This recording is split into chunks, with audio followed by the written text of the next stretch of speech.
remember when I was a kid, after just watching John Carpenter's The Thing for the first time, I went to go outside to play. And as I did, I remember putting my shoes on as if they were heavy snow boots, and my hoodie on as if it was a thick sort of parka meant for the fierce cold of the Antarctic. And I prepped myself near the front door as if I was in some sort of airlock, designed to keep the heat inside the dwelling. And then I went out and I braved the harsh Antarctic wilderness with the faint blue of the lights on the guideline illuminating my trail. And I trudged along at a slow pace, as if walking through a heavy snowdrift. In later excursions out, fantasizing and playing, I would imagine, outfitting myself in some sort of lumbering, mechanized hazmat suit, some sort of radiological disaster suit. I would assemble the suit and get inside, go to the airlock that protected the inside from the radiological contaminants outside, and brave the nuclear wasteland outside the house. Being careful to slowly strip away the suit, which were just my jacket and shoes and whatnot. Careful to decontaminate myself upon returning. Outside, this slow trudging of me in the mechanical suit had a elephantine rhythm. It was slow, it was laborious, it was calculated, because the suit, while protective, was incredibly bulky. Just the isolation, the thick layers of protection needed to secure myself from the elements, from the harsh environment, from the harsh wild, could be felt as a real burden, as a heavy burden on myself. Hence the slow movement. The loneliness, the isolation, the danger and the harshness of an extremely dangerous environment. Being out in it and braving it to find supplies, to do whatever, and then returning to the sort of cozy confines of a much warmer but more fragile environment inside. This was a fantasy I had a lot as a kid. It was sort of fun to roleplay what it would be like to live this kind of lifestyle and be in this kind of environment. And it came as no surprise to me that as an adult, this was something that I wanted to see in a game. I wanted a game to give you that sense of the dangerous outside, the cozy, calm inside, the stark separation between the two, and the need to sort of carry, literally, the safety of the dwelling with you as you brave the outside. But that came at a burdenous cost. The heft, the weight, the bulkiness of it, of a suit, of protective equipment, protective gear. As we see, this is common when we see images of hazmat cleanups or astronauts or whatever. The movement is slow, it's deliberate, the equipment is bulky and strapped all over the body. And there's just the burden and the bulk and the heft and the complexity of the suit that separates certain death from the sort of cozy confines that the wearer finds themselves in. And my first glimpse of a game that sort of gave me the same feeling that that idea did was probably Fallout 3. Not because I didn't play the original Fallouts yet, but Fallout 3, spending the first part of the game in the vault, and then things go wrong, and then you're out in the wasteland, and you don't know where to go, you don't know what to do, you're certain it's dangerous. We all have heard of radiation and radioactive fallout, and we know already from some of our interactions with the wildlife that has made its way into the vault what could be waiting for us out there. We know that it's extremely dangerous, and we have not much with us. And then, of course, partway through the game, you get your power armor, and it allows you to brave the extreme dangers of that world, but at a cost. This feeling was much better conveyed in a more immersive way in Fallout 4, where you physically enter the suit and it envelops around you, and your display, your HUD changes as if you're viewing through the suit. And even better is that it is the only thing that you can use to access certain parts of the map, because it's the only thing that will protect you. And it is clunky, and it moves more slowly than you do, and it trudges along. And just that idea of,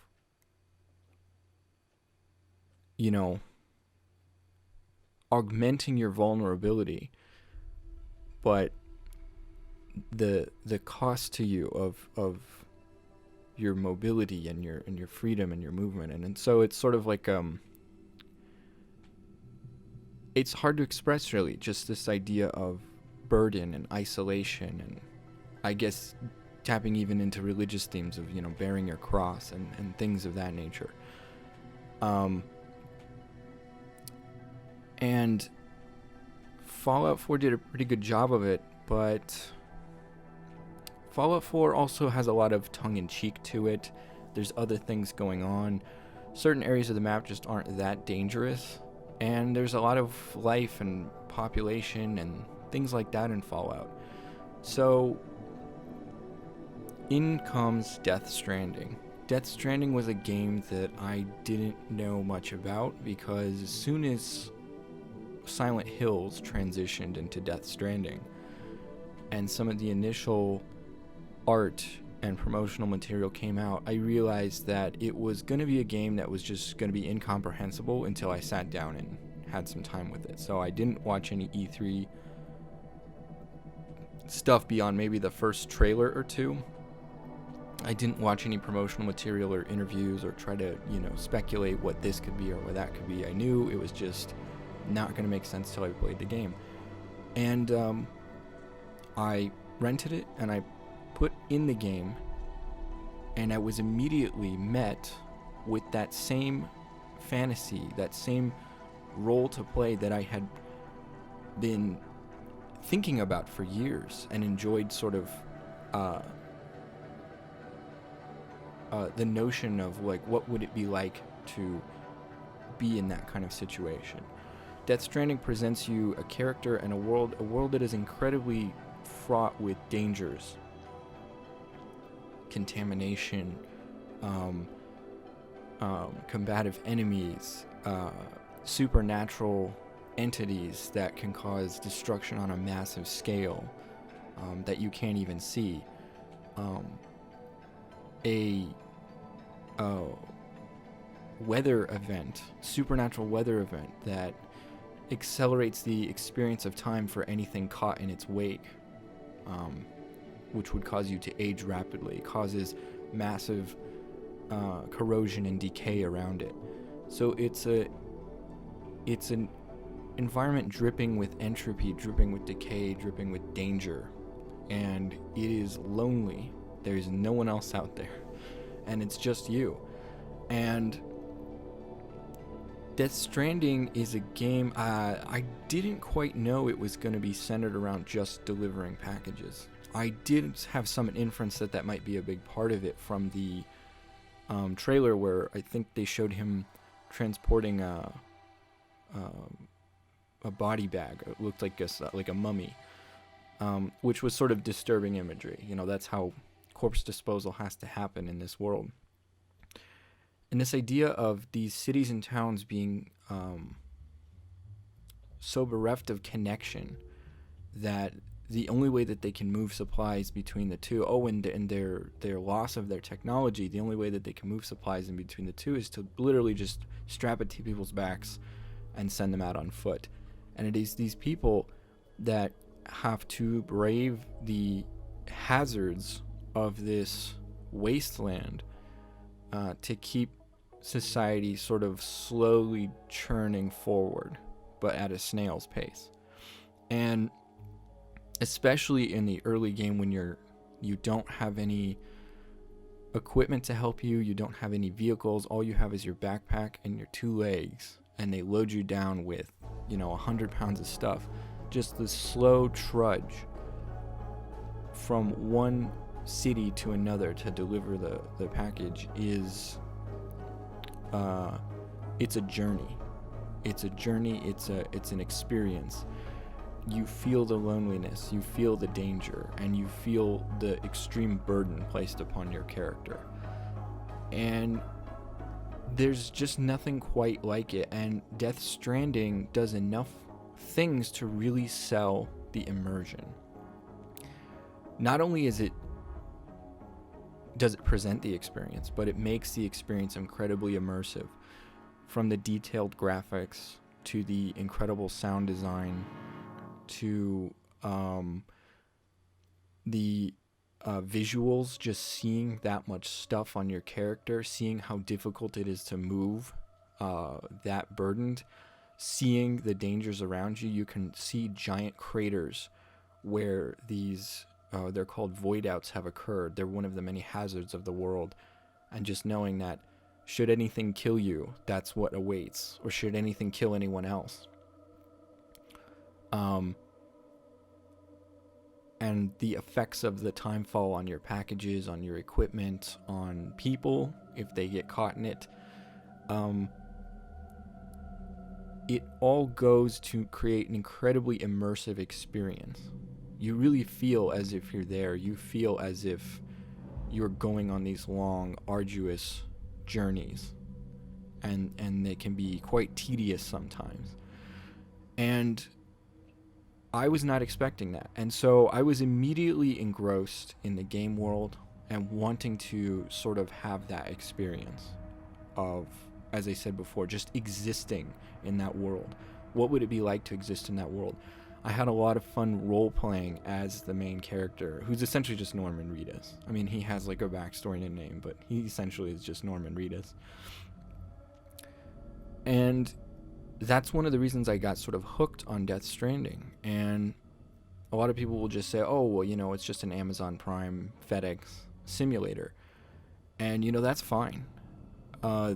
It presents a gameplay loop that is interesting if you can get into the mood for it. It like I said, I was already sort of a target demographic without knowing it, because this is a similar to a gameplay loop that I had been interested in. I think another great example of something that I would be interested in is, consider the popularity of the program Chernobyl, and what would a video game be like where there's a radiological disaster and you are one of the people sent in to have to clean it up, and having to avoid certain hazards and prepare the gear accordingly and take readings and close things down, and if you start to have like radiation sickness and things like that, having to sort of live and move very slowly and deliberately through extremely dangerous environments. That just greatly appealed to me, and I thought like that would be an interesting game to play, Would it be fun in a sort of conventional sense? No. For instance, I recently just rented a Call of Duty 4, and while it's not a great game, there are definitely moments where there's lots of what I might call fun to have. edge of your seat excitement, suspense, feeling awesome for pulling off a particular maneuver or clearing a room like by yourself in quick succession with, a series of headshots. That is more what I'd sort of call conventional fun in a video game. That cool factor, that slick factor, the sort of fast-paced gameplay and cool things that you can do. And I'm not a huge fan of Call of Duty games, by the way, and I have a review for them as well. And I would not say that they are good games either. A better example might be Far Cry, where you can pull off Far Cry 2, for example, where you can pull off amazing headshots with the rifle, and that's kind of difficult to do with that Springfield rifle, and you have to reload between each shot because it's a bolt action, while setting up a wall of fire to, herd the enemy into a certain area, and then maybe running a few of them over with a jeep, and then using the 50 cal, and then jumping out and running away, and then hitting the site with a mortar from the hills. That's all fun because it's high-paced action and it's exciting. And there's nothing incredibly exciting about many of the deliveries and journeys you'll have in Death Stranding, but they are sort of deep, rich experiences because of the role-playing that's going on, because of the immersion that happens, being immersed in this kind of world. And so that's where the real strengths of Death Stranding lie, and that's kind of the point of the game, is to present this world and say, like, okay, what would it be like to live under these circumstances? So I was incredibly engrossed in Death Stranding, and for many parts of the game, I felt that it was a really good game. I mean, you go on these long treks, these long journeys, where you'll have to be, attaching ropes and carefully rappelling down cliff sides, and fording rivers, and you can carry things like little ladders and stuff like that, like they do on Everest, to clear like gaps or clear rivers, and you have to walk very carefully on them. And the gameplay is more involved than, I think when people hear about Death Stranding and they say, oh, it's just a package delivery simulator. Well, they assume that it works like many other games, where if you want to walk, you just press forward and that's it. And in Death Stranding, you have to worry about how much weight you have on your back. You have to worry about your movement speed. You have to worry about the balance of the packages on your back, where the center of balance is. You can move fast if you want to, but you'll begin tripping over things in the terrain, even pebbles or medium-sized rocks. If they hit your feet, you'll start tumbling forward, unable to catch your balance, and if you don't catch your balance in time, you'll drop. You can hurt the infant BB unit thing attached to your chest, and it'll start getting upset. You can damage your packages, you can lose health, you can fly off the face of a cliff if you do that. So it's fraught with hazards, just the walking part of it. Walking uphill is much, much harder. It depletes stamina. You can lose 10 minutes of progress if you hit a patch that's too steep and you start sliding down. There's falling rocks. Rivers, if you're not careful, can sweep you away and take all of your cargo with them, and the rivers go for miles. So the cargo will float downstream faster than you will. So once you lose your cargo in the river, that's pretty much it. And you can't take turns too sharp if your load is too heavy, because then you'll start tipping to one side, and then you have to worry about balancing the load out. You can keep a state of balance at all times by holding down 2 buttons, but you move much more deliberately and slowly, and sometimes that's just the way you have to do it. Sometimes terrain is so rough or so steep that you pretty much just have to do that, and you have to sacrifice your movement speed for increased stability. You have to worry about climbing rock faces, climbing over mountains, snow drifts, blizzards, whiteouts where you can't see anything. These are all things that you have to contend with just through the walking part. So the walking is not as simple as just pressing forward on the thumbstick, because that would be boring if all you had to do is press forward. Imagine playing Skyrim with Death Stranding's missions. It would be boring because all you do, the sights might be beautiful, but all you're doing is pressing forward and running as fast as you can. And you can pretty much jump over anything, and it doesn't matter how steep stuff gets. You don't really run that much slower. And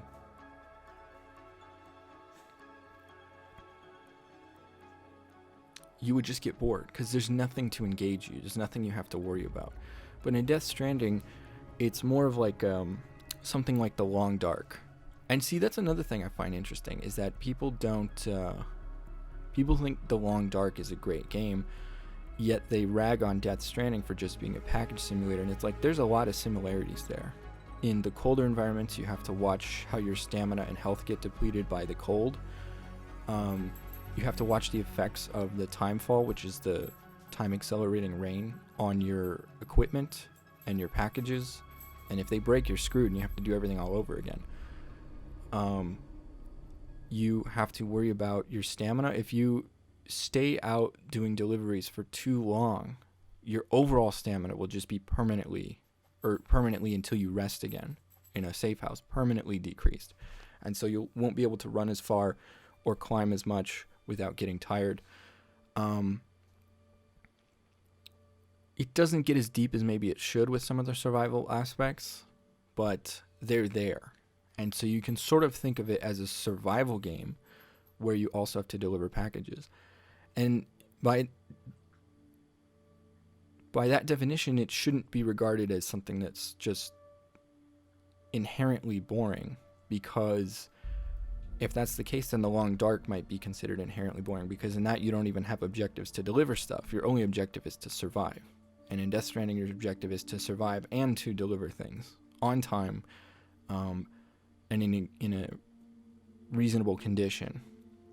In addition to that, you will have to contend with human enemies in the game. Now, the game has a very interesting mechanic and lore. What happens in the lore is that if you die, right, your body will start to go through a process called necrosis. And some people have said it works one way and some people have said it works the other. In the beginning of the game, it's implied that if you just die, you will explode with the force of, modern nuclear warhead. And we'll get into why in just a second. But it could also be, and it's not really made abundantly clear, that when you die, if you come into contact with these sort of ethereal enemies of the game, if they come into contact with you, that will cause what's called a voidout and create one of those large explosions. And so while there are human enemies in the game, but you're not supposed to kill them. And every body has to be taken to special incinerators. So if anyone dies in any of the cities, you'll be tasked with taking their corpse to these special incinerator sites. And if you accidentally kill a human enemy, you'll be tasked with taking the body to a special incinerator site. So there's human enemies to contend with, and you'll have to figure out non-lethal ways to deal with them, or deal with them through stealth and just avoiding conflict, or inciting a conflict and then trying to escape. In addition to that, you'll have to contend with the ethereal enemies, which they call them BTs. They're essentially ghosts. And what they will do is, if you come into contact with them, they will try and drag you into the realm of the dead. And failing that, what they will do is send a sort of monster after you that you'll have to fight. And especially in the early game, this is very tough because you don't have any weapons that are effective against them. So it's essentially a game over. Your character is special, however. They have a special ability called repatriation, where they can't die, but they can die, but if they do die, they're sort of brought back to the land of the living. The problem is that when you die, you cause a void out. And one of the cool mechanics of the game is that if you are killed, when you wake up next, the area around you will be reduced to nothing but a giant crater. And the issue with the craters as well is that they are very rough terrain to go in and out of. So if you make a giant crater on one of your delivery routes, you may have screwed yourself for the foreseeable future in the rest of the game, because getting in and out, getting past that point in the game is going to be very, very difficult now. So there's a very good incentive not to trigger these voidouts in the game. That's another mechanic you'll have to contend with. So there's really a lot going on besides just the delivering the packages. And even so, that's a fine idea in and of itself, I think. You know,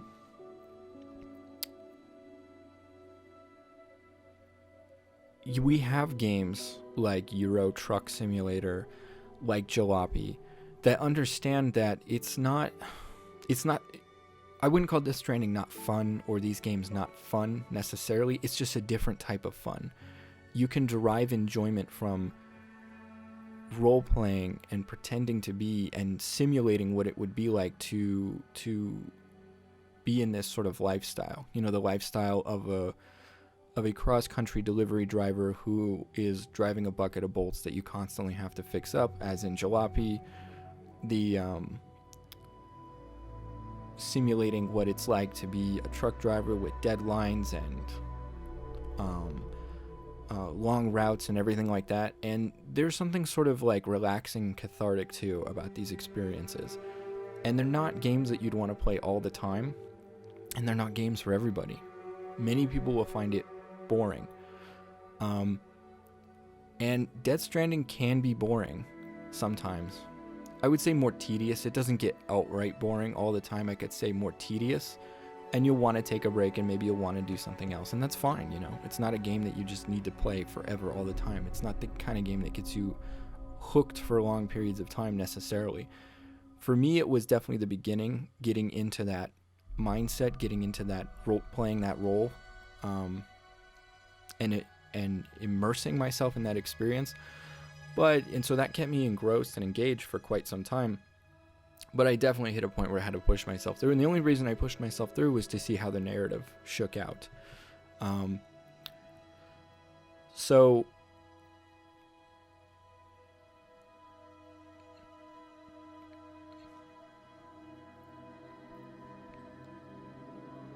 Death Stranding is a very interesting experience. And there's a lot of immersive aspects that keep you going. The fact that you see every single piece of gear attached to the player at all times. They're either on your backpack, or you even have clamps on your legs and shoulders to attach more stuff to. So your gear and your cargo all go there. And so, like I said before, you know, you see and you feel your character's burden as the amount of cargo and gear you have increases, because it just keeps piling up. And that makes you feel that much more accomplished, but finished with like a real heavy, hard task, and finished with like a real long journey when you finally get to your destination.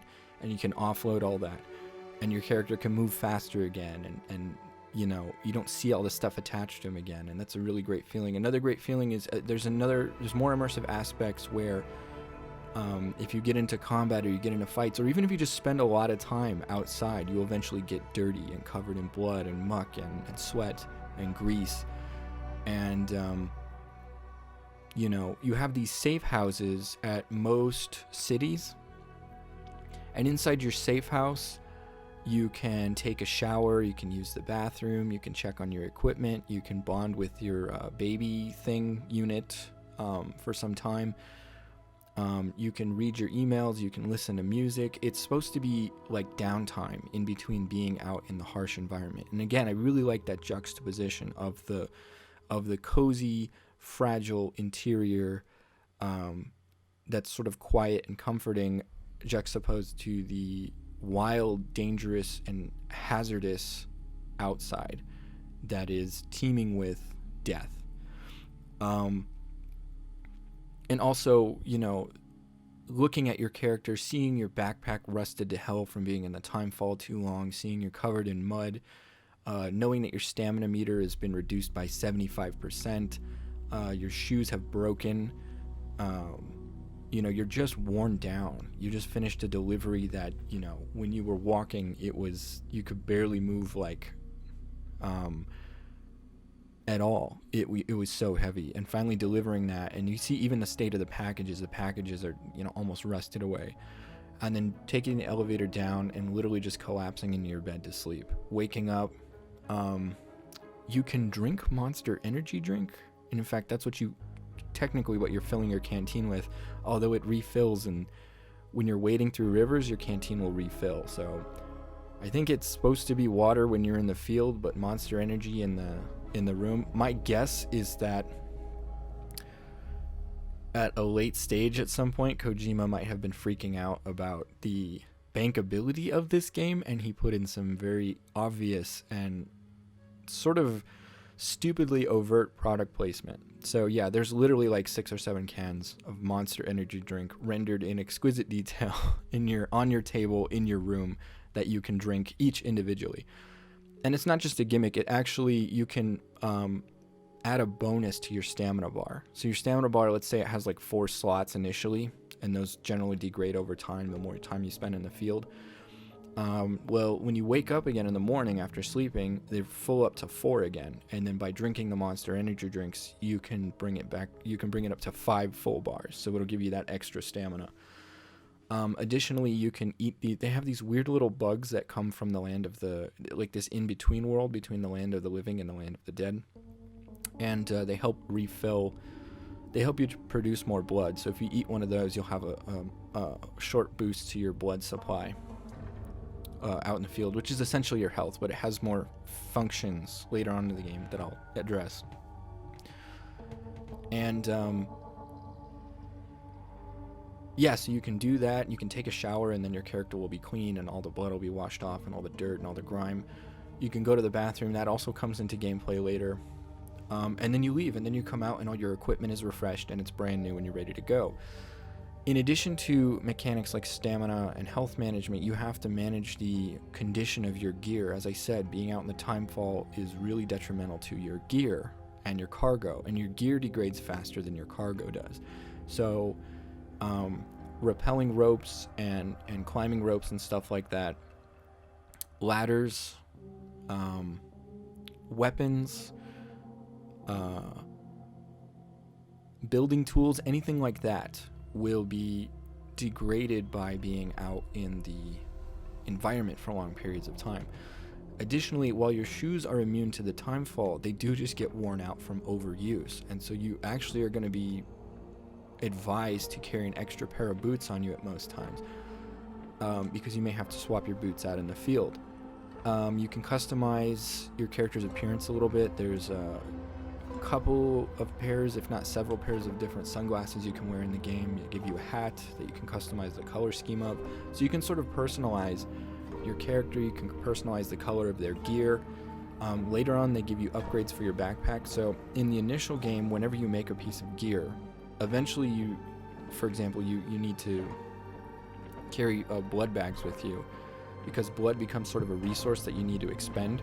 So in order to keep yourself topped off so you don't get anemia and pass out, you need to carry like transfusion bags with you. And in the early game, those are all produced in these medical boxes by the 3D printers of the cities, and you have to carry the individual boxes. But later on, you get this utility pouch, and you can all just put them in there. So customizing your backpack and your harness to have more pouches and stuff like that, to take sort of smaller items that don't need a whole case to fit on your person, can reduce the volume of your cargo. Because there's 2 things that contribute to your cargo maximum. One is weight, which is pretty obvious. You can only carry so much weight. And another is volume. Let's say you take an item that takes up a whole box, but it only weighs like 1 kilogram, and you stack up like 50 of them. Well, Sam can carry, your character, his name is Sam, he can carry about let's call it 100 kilograms, right, before he falls over. Well, you've only gone up to 50. You're only at half of your mass maximum. So you should be able to put more weight on, but you can't, because you can't stack things past a certain height. It's just too much volume to carry. It's too unwieldy. So you also have to take that into consideration. So You will also find ways to upgrade your character's equipment so that you can carry more stuff without taking up as much volume on your person, and especially on your rig, your backpack. So there's a lot that goes into it. And then, of course, later in the game, because another thing I think is sort of, I don't want to say brilliant, but very smart about the game, is every time you're doing something and you're like, why am I doing this way? This is rather tedious. There should be a workaround or a fix for this. I can't believe they didn't put this in the game. You're probably about 20 to 30 minutes from unlocking the thing that you were just talking about. And I thought that was great. For example, I went through the field of ghosts, and you have to stealth past them. So there's stealth mechanics in the game. Basically, if you crouch, you're harder to detect. They have the stealth grass thing that's just in games now because people think it's a great stealth mechanic, although my major gripe with stealth grass in most games, and especially here, is it's never placed in an advantageous spot. It's always really far away from enemies. It serves no purpose. And the places that you would want it to sort of get closer to them or get closer to objectives, it's never there. And it's just open no man's land in between. So it's virtually pointless. I never used it. But you have stealth grass that you can hide in that will conceal you. Although an interesting gameplay feature is if your load on your backpack is stacked too high, it'll stick out above the tall grass, and then you can't conceal in it. So I like little immersive touches like that. But you have rudimentary stealth where you crouch, and line of sight. So the stealth is terrible, essentially. I haven't talked about it much at length on this channel, but any stealth system that is purely based on line of sight is just garbage to me. And that includes MGS5. Now, MGS5 has other features in it that make it playable stealth, but it's not good stealth. And virtually every other Metal Gear beyond it has bad stealth. 4 has okay stealth, but no gameplay. You never get to use it. And even when you do get to play the game, you're just shooting stuff all the time. So it's dumb. And MGS3 has okay stealth, but I have a lot of issues with the overall presentation of the game. I've heard that Subsistence fixes virtually all of the issues I had with it, but I haven't played Subsistence, and from what I understand, it's sort of hard to get a hold of nowadays. So I just played the original, and I liked some of it, but others I didn't, and then I think the stealth from MGS 1 and 2 is just terrible. I would also like to say, and I probably should have prefaced the review with this, I'm going to be saying a lot of really positive things about Death Stranding here, and positive things about Kojima's vision with a lot of it, right? I would like to point out I am not a Kojima fanboy. In fact, quite the opposite. I do not like his artistic flourish that he puts on things. I hate it. I hate all the Kojima-isms in his games. I typically don't like a lot of his games too, and I'm not a fanboy at all. And when a lot of the material for this came out, my eyes almost rolled into the back of my head. I was so I was like, really? More Kojima nonsense? You know, MGS4 is a great example of just absolute garbage. The whole thing is garbage. The plot is dumb. The writing is on the level of a 5-year-old. The cutscenes are stupid. Not everything about that game, but there's so many things about that game that are dumb, and it's just a waste of time. It is a big, overblown, extremely redundant waste of time, and I hated playing that game. The problem with Kojima is I think he's very much like George Lucas. Because I remember when the prequels, my mom used to be a big Star Wars fan, and I remember when the prequels came out, I was like, Mom, what's going on? Why are these movies so terrible? And she was also a big, Hollywood buff. She was obsessed with, the history of film and how films are made and big movers and shakers in Hollywood and things like that. She was a big movie buff. And she said that when he was doing the original trilogy, he would come up with ideas, and there was people around him that would say, I don't think that's going to work. And they would do their best to rework the idea because they understood that he was a man who had a lot of good ideas and generally a good vision. But he needed to be sort of have the rough edges filed off for it to become like a true work, not work of art, but become like a true great thing, you know? And that's what they saw with Star Wars, you know. And it's very evident that when people stopped telling him no, which was after Star Wars became incredibly popular, things got stupider and stupider. The first instance of this is probably the Ewoks and some stuff like that in Return of the Jedi, where he didn't get as much pushback as he probably should have on things like that. But that wasn't the worst thing in the world, although it was pretty stupid. And there's so many other great things in Return of the Jedi that it's like, okay, whatever, you know, you can have that one. But then the prequels came out, and then the fourth Indiana Jones he was heavily involved in. In fact, when you watch interviews with Steven Spielberg, Spielberg essentially says that he like didn't want to do it, and George wanted to do it, and so he was just like, okay, just do whatever. Like, he didn't push back at all. He was just like, let's just do it. Let's just make you happy, you know. And so when people weren't challenging him on some of the stupider aspects of his ideas, what we got was interesting stuff just caked in stupidity. And then you add to that poor execution as well, because no one was challenging him to say, like, no, we need to put some more TLC, we need to put some more love into this. I think Kojima's very similar. The problem is people haven't challenged him in a long time. Really, it's from what I understand. And so that's why we have things like MGS4. And you're just like, what is this? Or certain aspects of MGS5. And you're like, what the hell? Or certain aspects of this game too, where you're just like, what were you thinking? The problem though is he has a lot of good ideas. I like the character of Solid Snake because I'm a huge fan of Escape from New York and Escape from LA and Snake Plissken and John Carpenter in general. So I think that's awesome. I think some of the characters he comes up with are really, really cool. I loved a lot of parts of MGS3, not so much the plot, but little gameplay touches. I love he doesn't quite make what I would consider immersive sims, but I would really be interested. I mean, I would be surprised if he wasn't heavily influenced by similar design principles as like Warren Spector, in that in a lot of his games he really wants to sell immersion and give the player a lot of ways to make the game world deep and believable. There's always little touches, there's little things that you can do in his games that it's as if it's trying to be reality, you know, to really sell the experience as immersive and real. The problem is that he juxtaposes all these immersive and realistic simulation elements with, you know, fucking bipedal dinosaur robot things that have fights with a cyborg ninja and a vampire in the streets, you know. So it's like, why this commitment to immersion and realism and then all this crazy shit?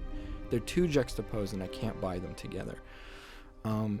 But yeah, virtually all of his games have really good ideas. Even MGS4, I liked some of the art direction for a lot of the military garb and the military tech. I liked, I thought the Octo Camo was brilliant. Really, really brilliant. Because I remember Ghost Recon something came out, and they basically had Predator cloaking. That to me is a lot harder to sell. I was like, I'm trying to think of the physical principles you could exploit to actually make something like that, right?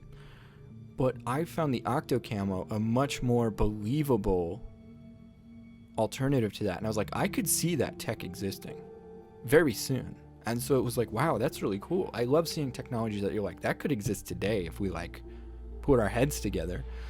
So things like that I loved. I loved some of the more tactical maneuvers you could pull, like, you know, when you're going prone, then you can flip over and then you can like aim at people, but as long as you're in Octo Camo, they shouldn't see you.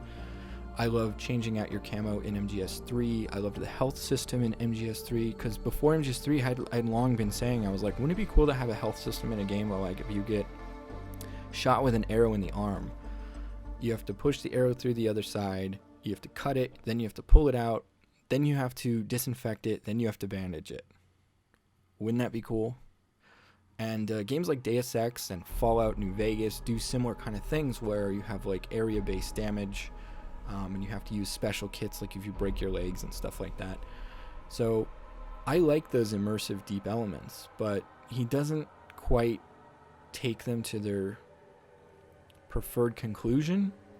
And as I said, they're usually a handful of good ideas in games that are usually overall bad or overall not great. MGS5 is a bit of a exception for me. I did really like that game, although it has a lot of issues, and I did really like this game. So this is just to point out kind of my thoughts on Kojima as a developer and a designer and a director, and to point out that I'm not a Kojima fanboy. So the nice things that I say about this game are not me trying to defend something that's garbage, because I don't think this is garbage. There's a lot going on here in this game, and there was a lot of heart and love put into this game. You know, this was clearly, like, to a large degree, a passion project, you know. So I really love these immersive elements in the game that really sell this whole world, and I love the feeling of just the long journey and the toll that it takes on your character, and then being able to have downtime and rest and refresh before going back out in the wilderness. And for a lot of people saying that this kind of gameplay isn't marketable, I would counter with the fact that Red Dead 2 does a lot of the same things.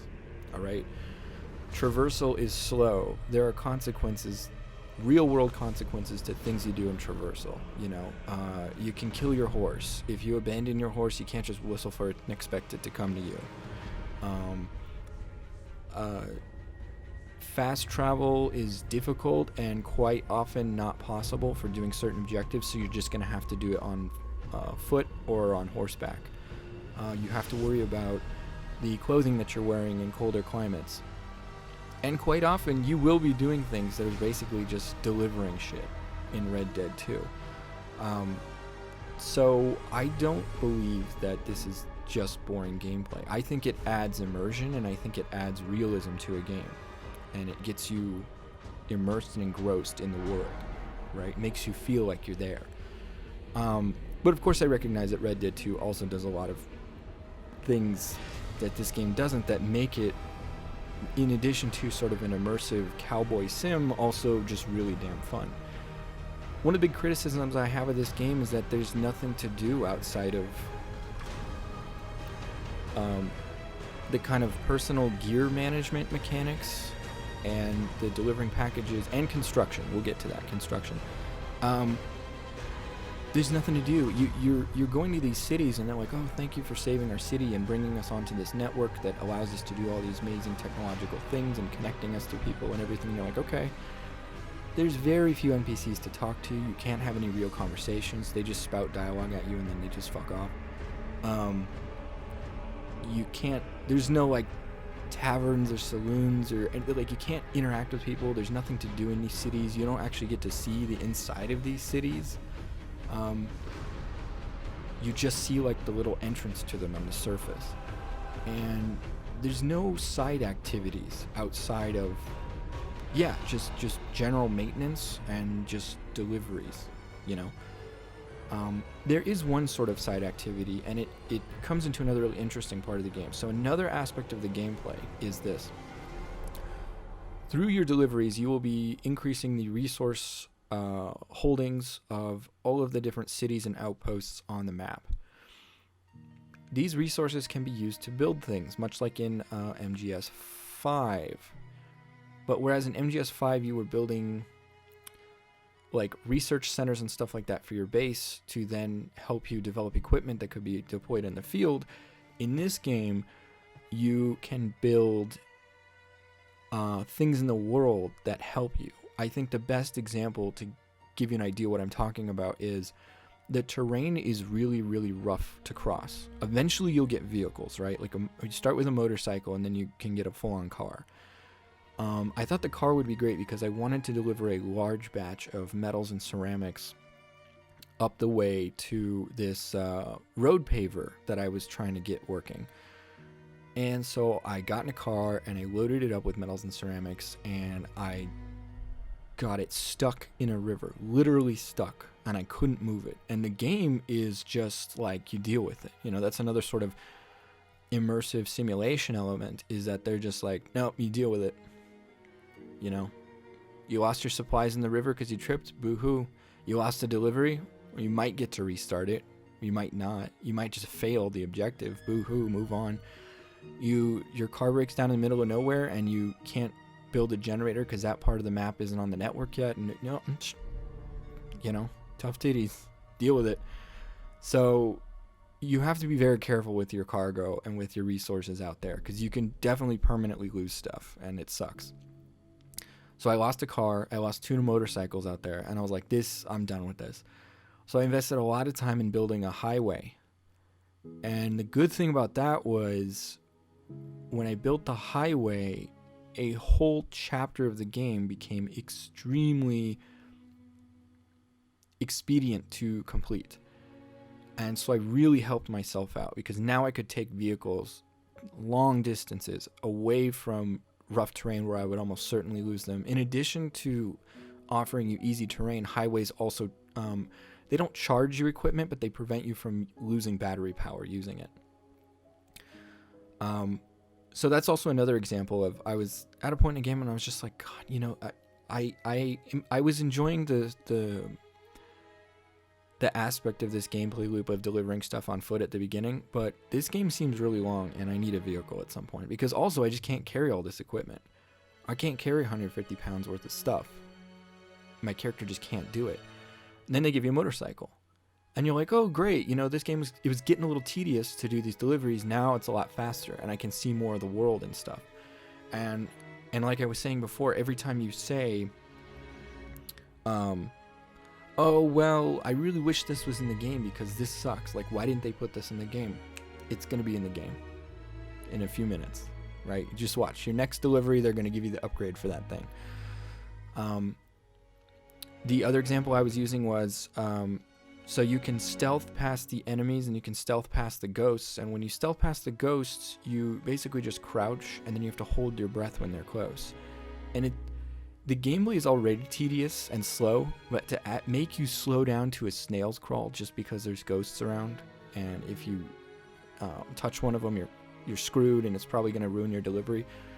I was like, they need to do something about this. And almost the very next mission was a mission where they developed a weapon to help me fight the ghosts, and that weapon is there's something special about your character. I'm not going to spoil too much of the story, but your blood is toxic or dangerous to the ghosts. So they make these blood grenades, essentially, that use your blood to coat the ghosts in your blood, and it kills them.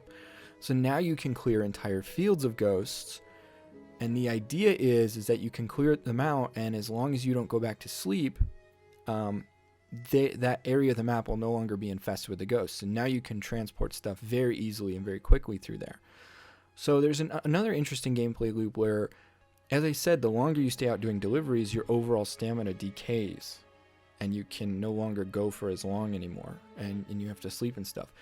But you may put off sleeping and just deal with the stamina drain in order to have a map that is completely devoid of enemy patrols or ghosts. Because the same thing applies to the human enemies. If you can neutralize them, they won't come back until you go to sleep again and wake up again, and then they'll repopulate. So yeah, I loved that was another interesting part of gameplay. And as I said before, I was bitching about the ghosts, and then they let me develop the grenades. I was bitching about, you can punch the human enemies to knock them out, so you don't have to kill them to neutralize them, but they have guns and they will mow you down and they will quickly kill you. So that was not a great offensive technique. It was really a sort of like a last resort. But then they develop a couple less than lethal weapons for you, and then those weapons just get better and better and better as the game goes on, and then it becomes, it gets to a point where they're not really even a threat anymore. You can deal with them pretty quickly. In fact, you're more worried about them stealing your cargo because they have guns that can grab the cargo off your back. You're more worried about that or them destroying your cargo than you are them hurting you. Another thing is that they can ping your location, and I was like, well, this is just unfair. And then they unlock an ability for you to cancel their ping by pinging back. So then they don't know where you are when you're in their territory. Another thing I was bitching about is, I know Raytheon and maybe Boston Dynamics have been developing these. Have you seen those? They've developed them for like military, emergency aid workers, construction workers, nurses in hospitals. It's essentially these like power exo leg things that you strap to your lower back, and then they extend down and strap to your legs.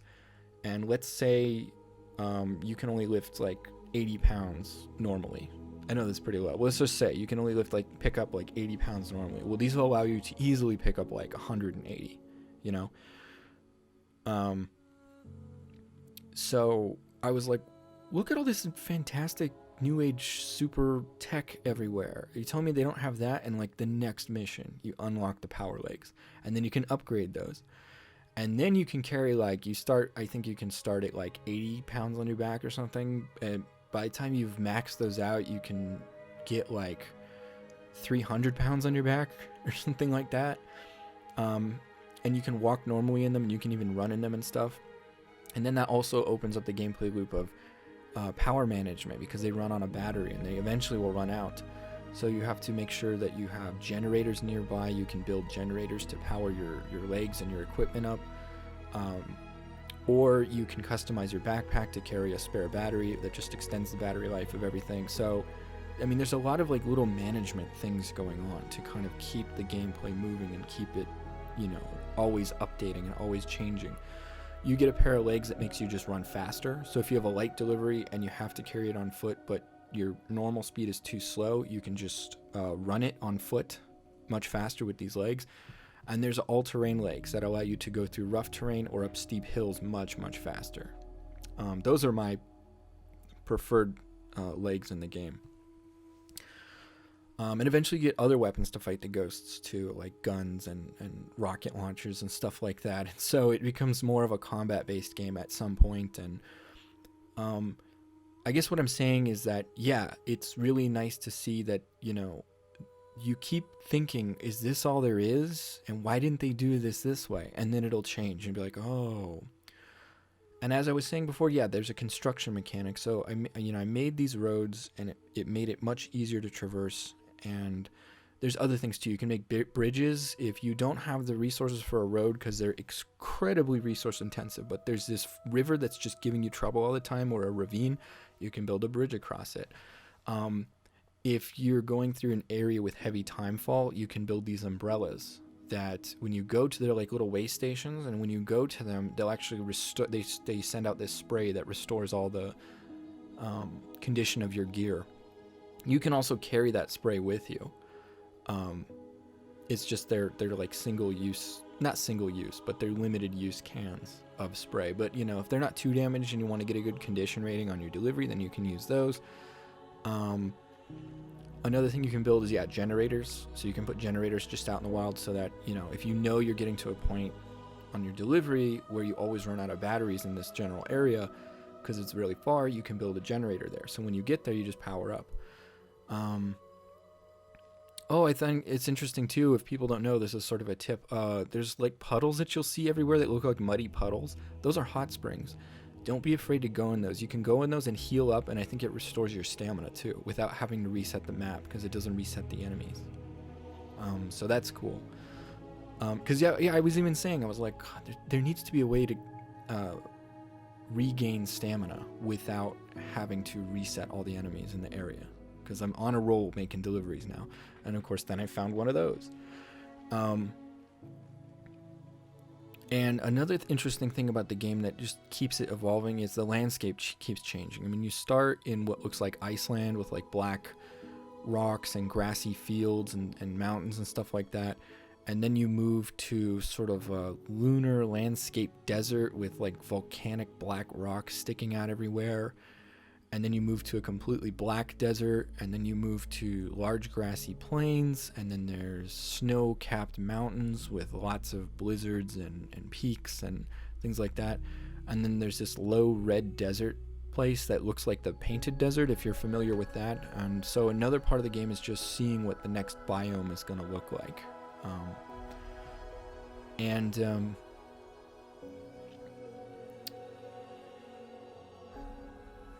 So that's, so in constructing all these things, that's another part of the gameplay, is settling the wilderness for yourself. Another thing you can build are called zip lines, and they're what you think. They're just really high tech, because they use like hard light or whatever to transport you. They just look weird, but essentially they just operate like normal zip lines. But you can go up them, not just up and down. You can go up. I mean, not just down. You can go up and down.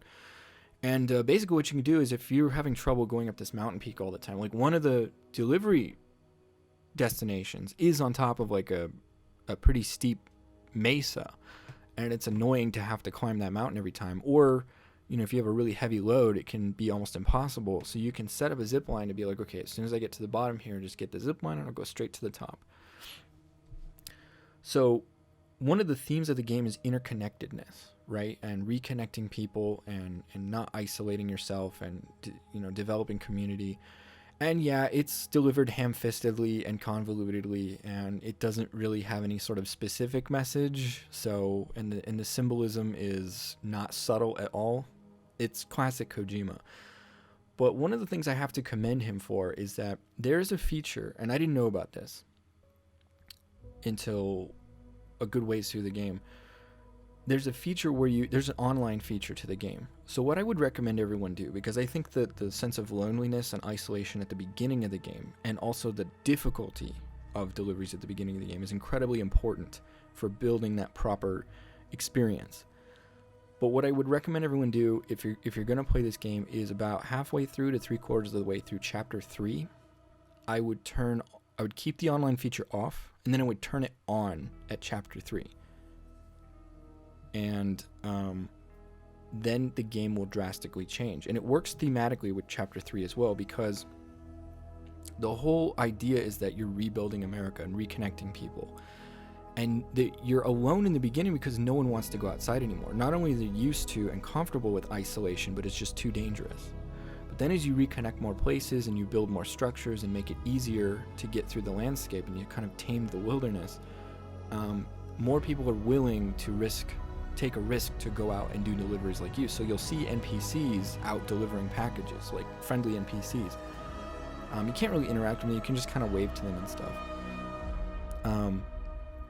But once you turn on the online feature, it works thematically, because the interesting thing about online is that if other people have built structures that are on your server, those structures will show up in your game.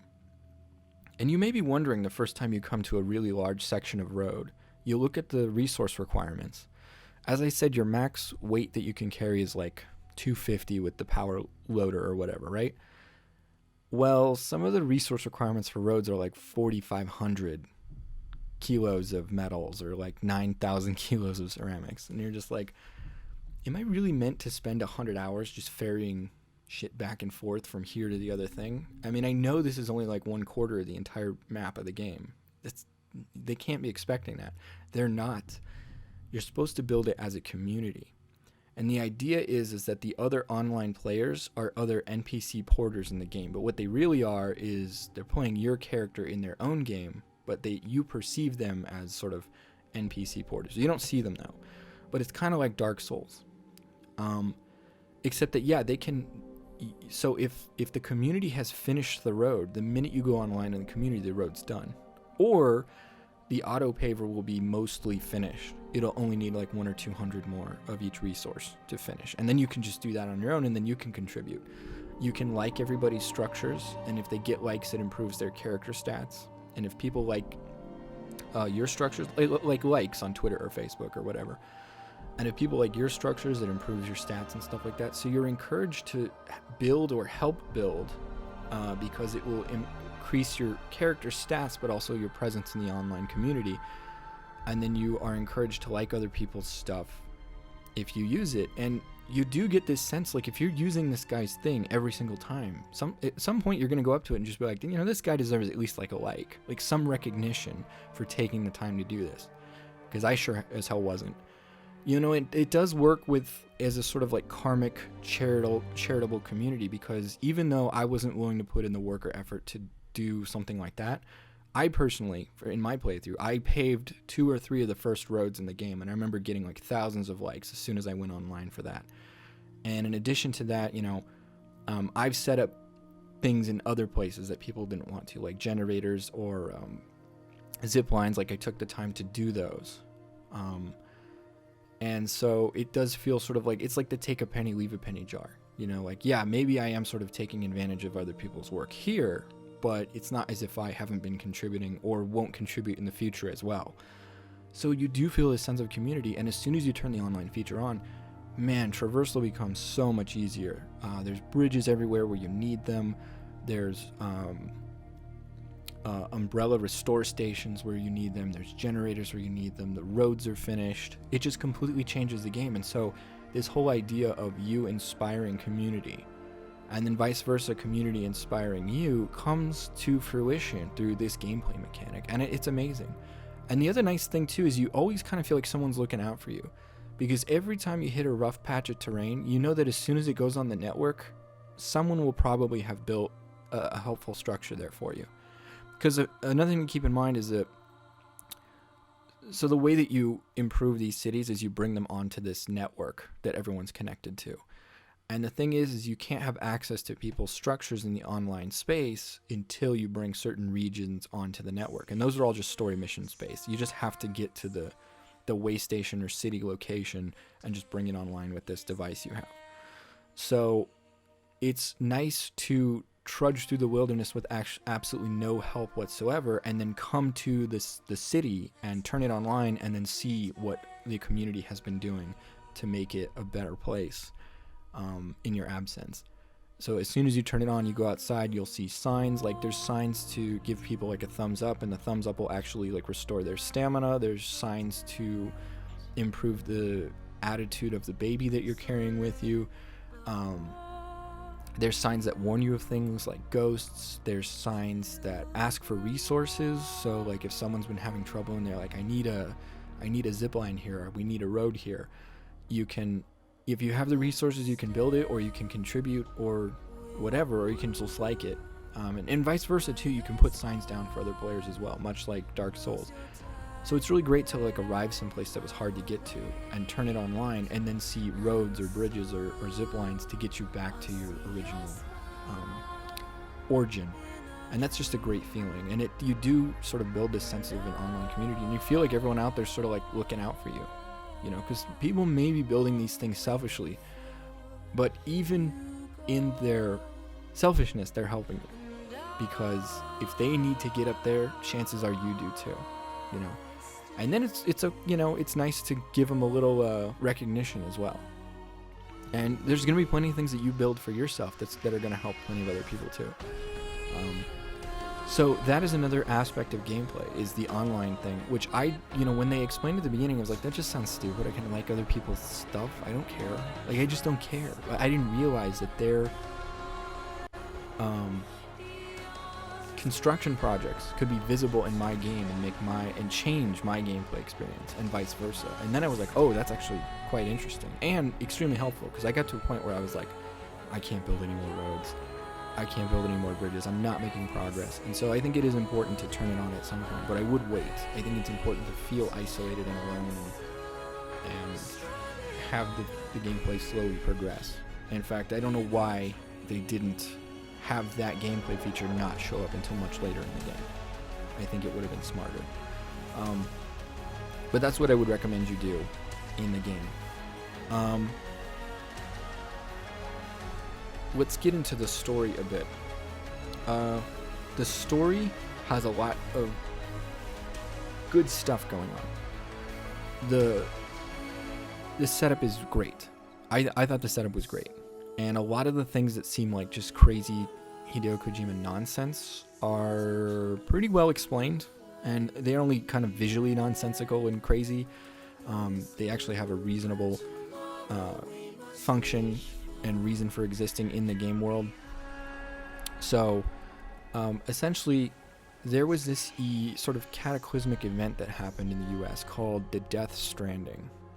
And I don't really know what it is supposed to mean. My guess is that it has something to do with the dead being stranded between our reality, the reality of the living, and the land of the dead.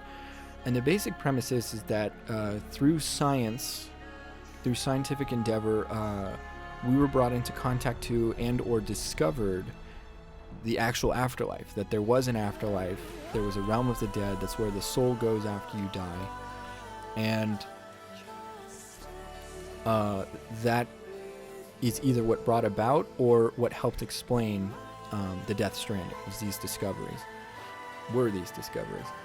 And in addition to the discovery of the afterlife, the land of the dead, we also discovered that there is an in-between dimension, an in-between reality called the beach. And the beach is what connects us to the land of the dead. And the beach is supposed to be one way. And the issue with the Death Stranding is it allowed the beach to become both ways. The other interesting thing about the beach is that it is time and space time especially, does not pass in the beach either at all or the way that it does in our reality. And so humanity exploited the existence of the beach to send large amounts of data. And also, I guess, space. So the beach doesn't care about space or time. So you can send something into the beach and it can be that beach can be accessed somewhere else. And it doesn't matter how far away it is, and it doesn't matter how long it takes to process through the beach, because the effective amount of time it takes to process that information or to send that information from our perspective, our relative perspective, is zero. It's effectively zero. And so you can send information instantaneously. And so humanity utilized this to have a sort of technological revolution. And they set up what was called the chiral network. And they have all this technology based on... So chirality is... I remember from chemistry... Chirality in chemistry has to do with mirror imaging, in that mirror images sort of look the same, and they look as if they would be congruent, but they're not. And so I find it weird that they use the term chiral here, but essentially when they say chiral a lot in the game. Chiral this, chiralium, chirality. All they're essentially doing is saying something from the beach or the land of the dead being a sort of mirror universe to ours. Okay, it's all about mirrors, mirror images, visually almost the same but still different. Chirality in chemistry is a little more complicated, but it essentially has to do with how mirror images are different. Like your right and left hand are mirror images of each other, but essentially sort of different orientation. I'm really butchering this. Just look it up from a chemistry video if you want to have a better idea. But I've used it a lot in chemistry. I know it has to do with atomic arrangement in certain molecular structures being compositionally the same and even geometrically almost the same, but due to the slight difference in atomic arrangement on the structure, it can have vastly different properties. So anyways, they set up this network and it allowed humanity to have this technological revolution. It's not clear whether humanity caused the Death Stranding through these discoveries or the Death Stranding was part of making these discoveries. That's not really clear in the game, but essentially what happened was the Death Stranding. And the Death Stranding was really just that, okay, great, humanity has all these technological revolutions, but now they're facing the apocalypse. And the apocalypse is brought about because of what I talked about earlier, these voidouts. Essentially, in physics, when you bring matter and antimatter together, the reaction produces a very large amount of energy, akin to like a nuclear explosion, akin to like the Big Bang or something. And they reference the Big Bang a lot in the story, quote unquote, poetically. But so the idea being that once your soul makes it to the beach, and then perhaps even to the land of the dead, it is it becomes a type of antimatter, right? And through the Death Stranding, the land of the dead through the beach is inadvertently connected to the land of the living. The two realities are sort of brought into contact with each other, and they're not supposed to be. And so the dead, some of the dead, sort of ghostly dead, try and make their way back into physical bodies in our world. And when that happens, they bring their antimatter in contact with the matter of our reality, and it causes a void out. Hence why death in the game, dead bodies cause these voidouts, and these voidouts have, I mean, if you see a map from the game, there's like an entire crater, like 2 times the size of Texas, that's been carved out just from like people dying and exploding and stuff like that. So death is taken very seriously in the game. So you have, I think, 48 hours before a body goes void out after they die, so it's very important to take the body to be incinerated almost immediately. So there's very strict procedures for dealing with the dead. It's also, you know, visually reminiscent of, you know, large plagues and outbreaks like that. Like, special care is taken for dealing with the dead. And so that's what was evoked in me when I saw like some of that gameplay of him taking the mummified remains up to the incinerator and stuff. It was very much like imagery you see when people are dealing with a mass contagion. So basically, yeah, the Death Stranding causing all these void outs, basically giant pseudo-nuclear apocalypse, brought about the end of most of the world. And the people that did remain alive, using some of this technology, built these sort of underground cities to stay alive. But the chiral network went down, and where it was never really set up properly to begin with, and so all these cities are just isolated from each other, and they've lost so much technology because of the mass, the cataclysmic event. They've lost so much access to technology and connectivity that they can almost seldom even send, like, you know, basic messages and stuff to and from each other to these cities. So it's up to you to bring them online with this chiral network, which will allow them to share information, data, and even physical material through this chiral network and into these like 3D printers and stuff like that, so they can start manufacturing all this tech. But it also allows them to communicate with other settlements and be brought online and be connected to everybody. You just got to suspend your disbelief and just be like, okay, everyone's disconnected in these underground cities minding their own business. I have to reconnect them by using this network thing. The network thing allows them to develop new tech that helps me with the game and with the plot. So that's the plot there. The ghosts in the world are called BTs. I don't know what it stands for. I don't think they ever say in the game. And essentially, they're just ghosts that are brought into, they're antimatter ghosts that are brought into our world by the Death Stranding. And they're very dangerous because they're constantly trying to get into a human body, and so when you get close to them, they're going to sense you and try and attack you and cause a void out. And you can, as I discussed earlier, you can cause void outs in the game. And typically what will happen is they'll turn into some weird squid monster. Oh yeah, all the fish imagery comes from the beach. So if the ghosts turn into weird fish whale monsters or whatever, that comes from the nautical themes of the beach.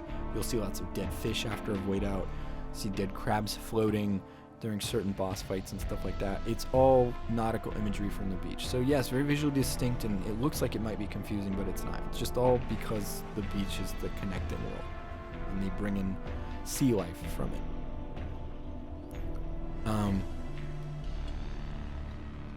So the way, and you can't see these ghosts with your naked eye. So the whole babies thing is, they're called BBs, they're called bridge babies. They are partially stillborn babies. Their mothers have died, they haven't been born yet for some reason, and they may be considered like half dead. For some reason they're kind of like Schrodinger's cat. They live in this sort of like superposition state between the realm of the dead and the realm of the living, or the beach and the realm of the living. And so because they're connected to both worlds, they can actually perceive the ghost monsters in the game. And so that's the whole reason for them. You carry them in the tank that keeps them in like some sort of arrested development. Not quite suspended animation, but like arrested development. Like they don't grow or develop or anything like that in the tank. And they're there to detect the ghost monsters. And if you think it's a little bit harsh to just have these infant children being carried around in you to just sort of use as a device, don't worry. That's explored thematically in the game, so It's not just like a pill you're supposed to swallow. It's like, why are you just carrying fucking fetuses around in tank, like live fetuses around in tanks? I thought that the fetuses had to do with him not being able to die at first, but that's not the case. Why they show an animation of a fetus inside your esophagus when you die, I really don't know. I think it's just Kojima nonsense. So that's the general plot. You are basically just a delivery guy that they tasked with taking this device to bring all the cities online. When you get to the city, they can't go on. Sometimes they'll come online, but then they need you to help them do stuff to repair the rest of the city. And it's usually just deliveries. Picking up supplies and bringing them, bringing other sites online. Like, one city doesn't have enough power, and there's like a wind farm north of them, so like you go to the wind farm, bring that online, then they can send power through the chiral network to the other cities, stuff like that. If you're wondering what Hannibal Lecter's character is doing in the game, I forgot. Oh, Mads Mikkelsen, that's his name. It would spoil too much to tell you, but it's fairly well explained, so don't worry about that. The character is actually fairly well written in the game. They're really well acted. I really liked it all. And I will say this, for a Kojima game, especially one where he is not under the yoke of a big publisher anymore, and he can literally do whatever he wants because he owns the place, it shows a surprising amount of restraint. I know that seems crazy to say, given like the game itself and what people have seen of it, you know, and just the visuals and everything. They're like, really? That's restraint? No, but the writing and the dialogue and the cutscene to gameplay ratio shows an incredible amount of restraint compared to something like MGS4, and it is a lot more well put together than MGS5. MGS5 was just a complete train wreck. There was a lot of story at the beginning, then nothing for like 10 years, then they crammed in a bunch of cutscenes at the end, and none of them made sense. This game definitely has moments where it doesn't make sense, but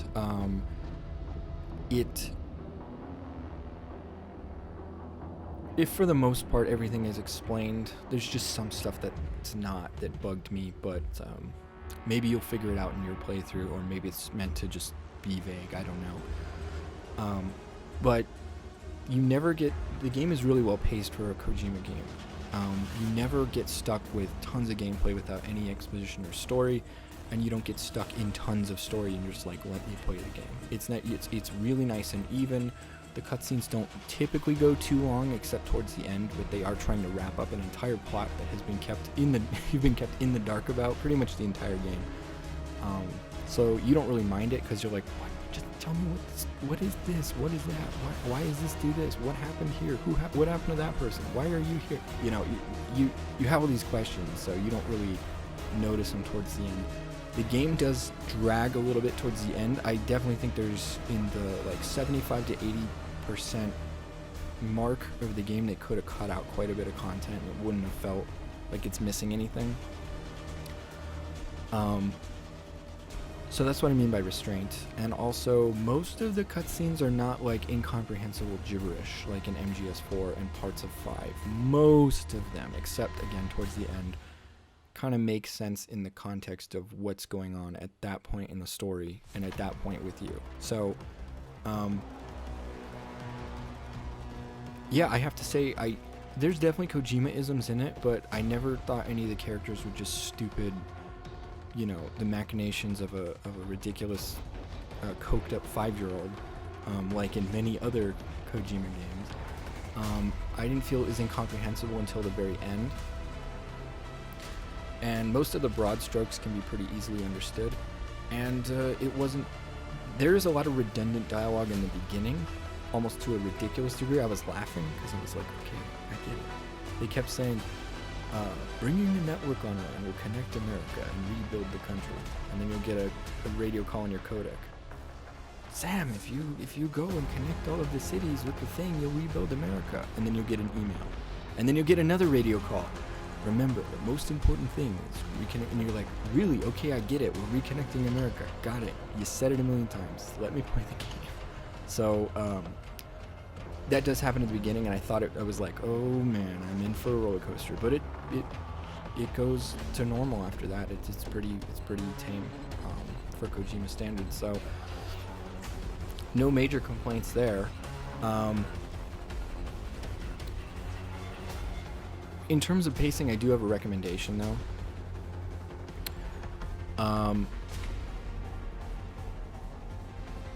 Well, to finish up with, recommendation first. So I do have a recommendation here. I would say that do not. Okay. The only thing that the side quests do, right, is increase your ranking with each settlement. And the only thing that the increased rank helps with at each settlement is the upgrades that you get in the game. That's it, right? So if you have all the gear that you want, and I would even open up an online guide and be like, figure out what gear you might want, what's going to be effective, what's working for you. So if you find a piece of equipment, you'll get all the base equipment from just doing the story missions. If you find a piece of equipment that's really working well for you, but it's like, let's say it's a weapon you want it to do more damage, or it's a piece of gear that you want it to have like a longer battery, just look up a guide online as to which specific settlement will give it to you after getting X number of and then just do that. Just farm the deliveries to get the piece of equipment upgraded to where you want it, and then just go back to the main story, because it's very easy to get completely. See, I thought that there was going to be some sort of endpoint to certain side quests. I thought there would be like a finite amount for each settlement. So before I moved on to the main campaign, I was like, well, let me have some more fun exploring the environment and doing this. I might as well. And so I was stuck in this endless triangle between these three settlements. And I was like, I gotta be getting close.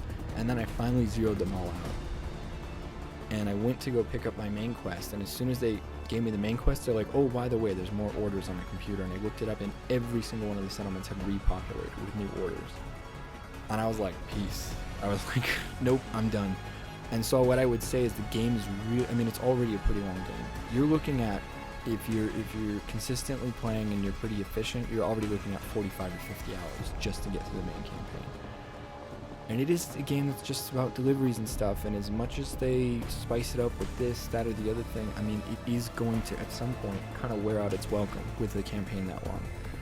So don't make it any worse for yourself if you're interested to see where the story goes. Just stick to the main quests, and you will get most of the gear you need from the main quests. And you don't really need to go above and beyond too much with certain people to get the next pieces of gear that you'll need. So that would be my major recommendation, because I really got... Another problem I had was I checked out a walkthrough just to see my progress.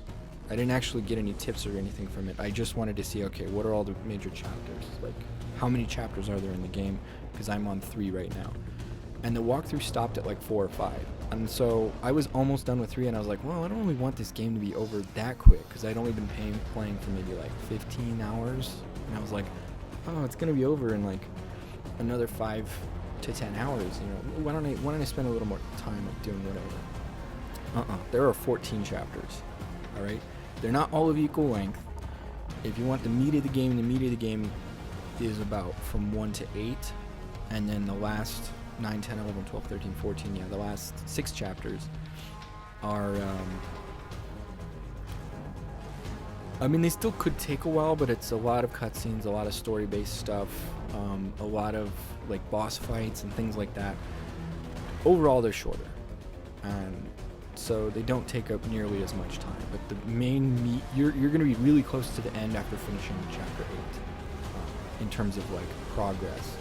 It still may take a little bit of time, but it's not going to be time doing like a million deliveries, But the meat of like tons of deliveries and having to unlock new outposts and everything like that, that's all going to occur in the first 8 chapters. So keep that in mind when you play, and don't get stuck on side quests.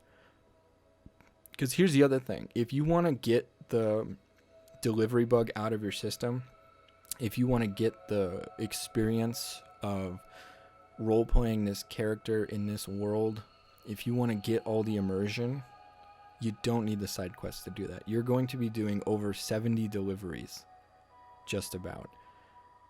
Each about 30 minutes apiece, 45 minutes apiece, all right, just in the main campaign. So if there's areas you want to explore, if if there's things you want to do, if there's experiences you want to have, chances are you're going to have all of them just going through the campaign. So there's no need to get stuck on side quests.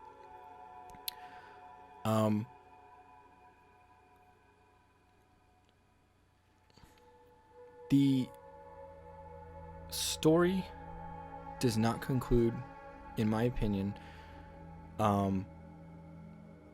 satisfactorily. Well, the stuff that you might be hooked by doesn't conclude in a satisfactory way. Much of the emotional core of the story concludes in a pretty satisfactory way, and it's a nice conclusion. I would also recommend to stick with it. There's a couple of false endings. There's no choices in the game, although they make you think that there are, but there's no choices, so don't worry about it. And there's a couple of false flags endings. Until you see a black screen with credits rolling like a movie, you're not done with the game yet, all right? So you will see credits, I think, 2 or 3 times before the end of the game. It's not the end, so just keep playing, because it is tricking you. It's trying to get you to turn the game off.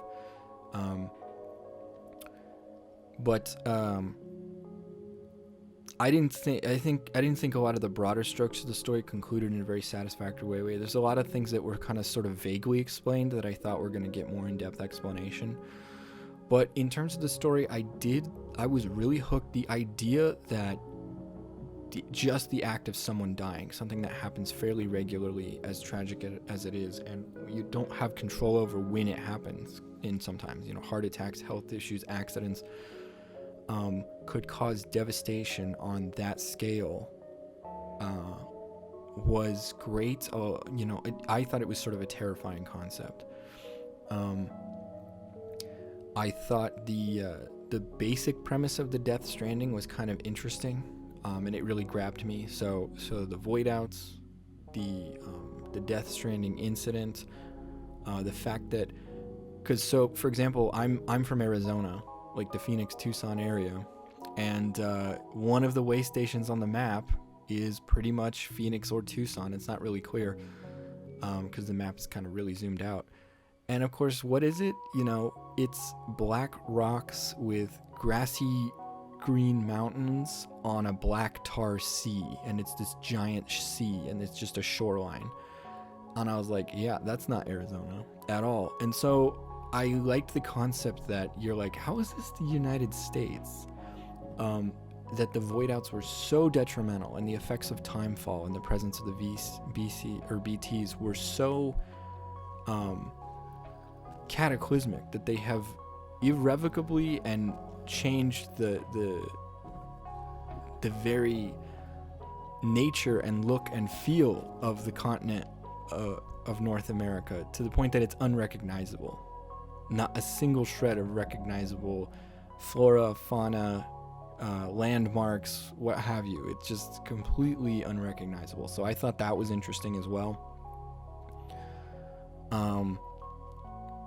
I thought some of the smaller stories that happen with certain people, some of the side questing stories and some of the characters were very interesting. I liked all of the characters in the main cast for the most part. I thought Guillermo del Toro actually did a really good job with his character and his role in the game. And I liked the world. It was very bleak. It was dangerous. It was harsh. It is depressing, but, so I liked all these elements of the story. And the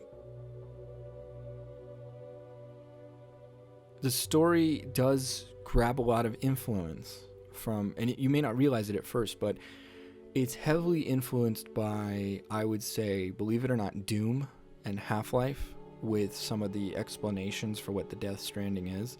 I mean, what is Doom if not bringing about a giant cataclysm through scientific tinkering with alternate dimensions and multiverse theory that results in us coming into contact with the afterlife, or a portion of the afterlife that sends horrific monsters bleeding in from the other side. That's what the Death Stranding is, essentially, and that's what Doom is. So yeah, it's very much Doom. Doom 3 especially. And Half-Life, because Half-Life also had, the teleportation technology in Half-Life is possible because they found what they call a border world. It is a dimension between dimensions, and it again, just like the chiral network, it has very different properties when it comes to space-time, and so they could send information through and sort of loop it through and have it come, complex information come instantaneously at a different space, taking 0 time in our reality, which is how they made the teleportation work in Half-Life.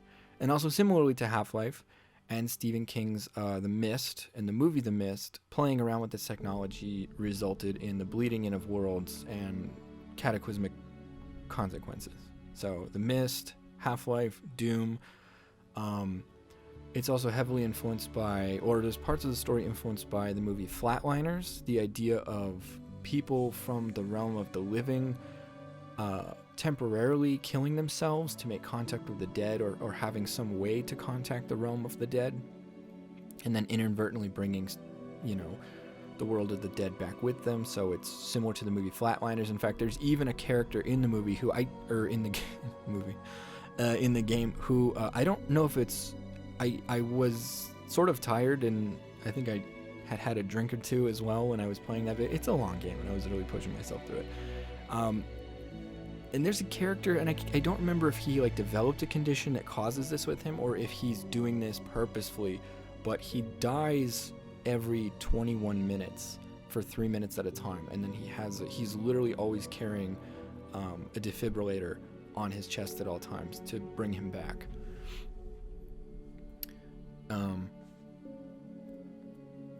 So I thought that character I thought he had a great backstory. I liked him as a character, and I just thought it was a cool gimmick, For a Kojima gimmick, I thought it was pretty cool. And, as far-fetched as it is, it's like, yeah, I can suspend my disbelief. I just fought a black goo whale monster 10 minutes ago. I can suspend my disbelief for this.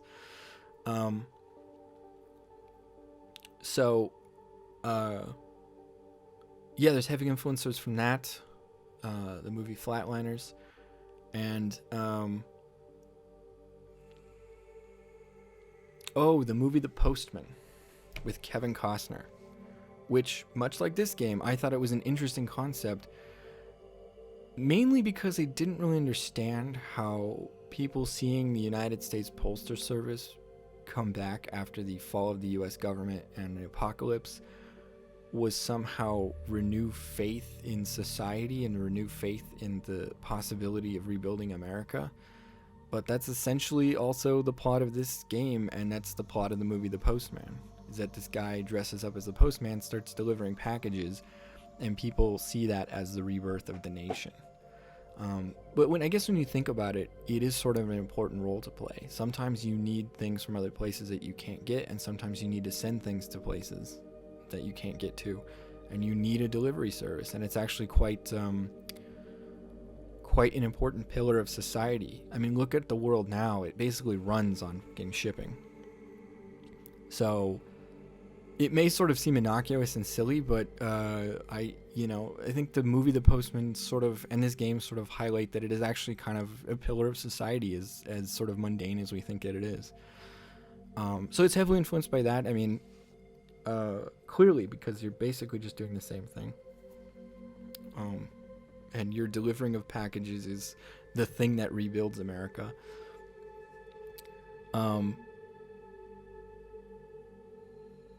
So yeah, I've pretty much covered most of the stuff. The one thing I forgot to touch on that I just remember right now is that, the gameplay mechanic with having to keep blood bags and stuff on you.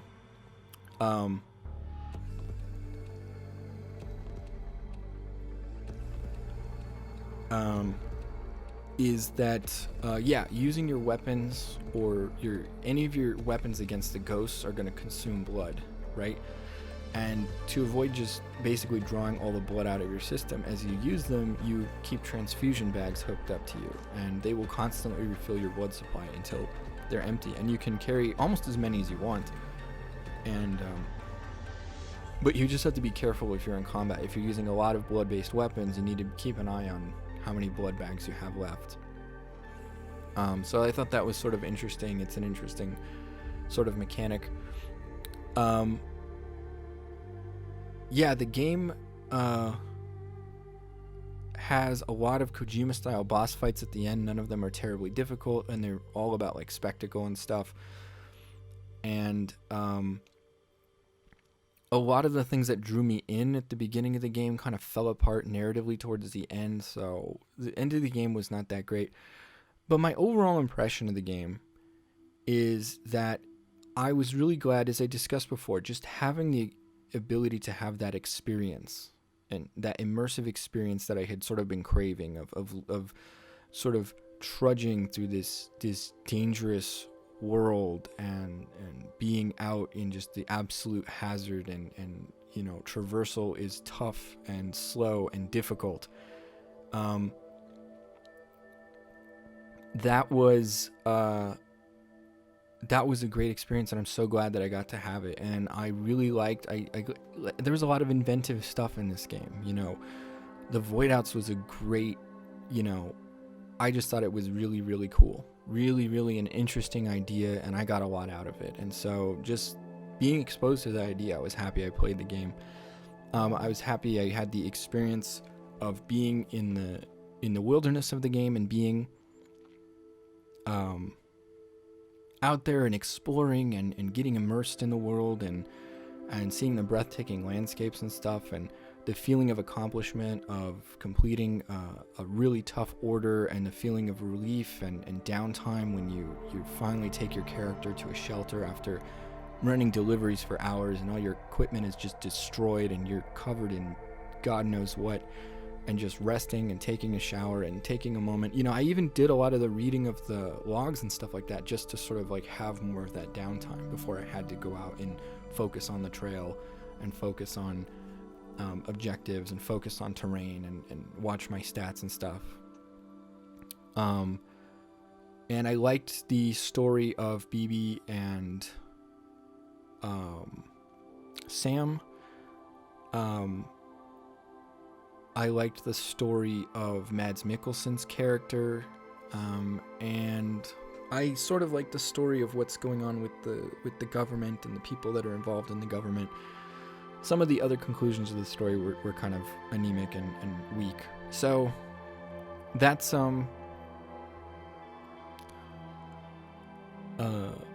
it was an experience I'm really glad I had, and contrast it to, I played the other world sort of at the same time, or the outer world sort of at the same time, and I thought the opposite was going to happen. I got the when I rented the two games, first I thought that Death Stranding was going to be the one that was going to kind of be a yawn fest, and the only reason I rented it was I just wanted to see what it was about. I was just curious. I didn't expect to finish the thing because I knew it was probably going to be really long, and I didn't expect to really like it. I just wanted to check it out because there were some interesting visual elements, and I just wanted to know what the hell. Why is he carrying a tank with a baby on his chest? Why is there whales like floating up into the sky and exploding into black goo? Why is Mads Mikkelsen in a sewer with like baby doll heads? Why is Guillermo del Toro telling me to be quiet and hiding behind a brick wall? Why is that lady eating those weird floating bug things? Like, I had so many questions, and I was like, why did Norman Reedus die? And then there's a giant crater next to him. Like, what the hell is going on? And why is he carrying a mummy up the side of a mountain on his back? You know, I wanted to know all these things. And so I wasn't really expecting to like it or be that engaged. But Outer Worlds I was expecting to love, and just I was expecting I wouldn't be able to put it down and I would just be so engaged and engrossed. And the kind of the opposite happened. And I wouldn't say I couldn't put Death Stranding down. I didn't, because I wanted to finish it, because at some point I was like, oh, let me do a review. And I just wanted to see how the story shook out. Had I owned the game and not rented it, not only would I have taken my time with it, not in spending more time doing side quests, but I would have not tried to rush through it. But yeah, I definitely would have finished it at some point. I just wouldn't have like binged it. And with Outer Worlds, I just wasn't grabbed. It started and I was already kind of like, all right. I mean, when I was pretty engaged till I got to the first town, and then when I saw like, oh, this is it. Okay. I mean, I eventually finished the game, but it wasn't like, I never felt like, oh, I gotta go play Outer Worlds. So it was more like, I guess I'll check out a little bit more of it, see what the next quest is, see what else I can do. Whereas with Death Stranding, it started on a really strong note, and I was like, oh, I gotta see where this goes, and I've gotta see what explanation for that is, and oh, I wanna go, check out the world and explore, and oh, I got to do this delivery, and I want to check out that area, and oh, I could use some more resources here to build some bridges to make this easier. So it just kept going and going and going, and I kept getting more invested. So yeah, it was a great experience, and it's a great experience to have like your first time and be discovering all these things for the first time. The one thing I would say is that after I finished it, you can go and do all the side deliveries and stuff, but since they're endless, there's no point. What are you accomplishing? You can go and build more roads and build more stuff, and other than sharing it for the rest of the community, what's the point? So you can travel on them to do more deliveries. See, the desire to do deliveries in the beginning of the game is unlocking the new cities, unlocking new tech, seeing new areas, exploring new areas, finishing out the map, in addition to concluding the story or discovering more points of the story. After that's all done, what's driving you to do anything, So I honestly had zero desire to do a single side mission after I finished the game, because I had seen pretty much everything in the world. There's nothing more to do.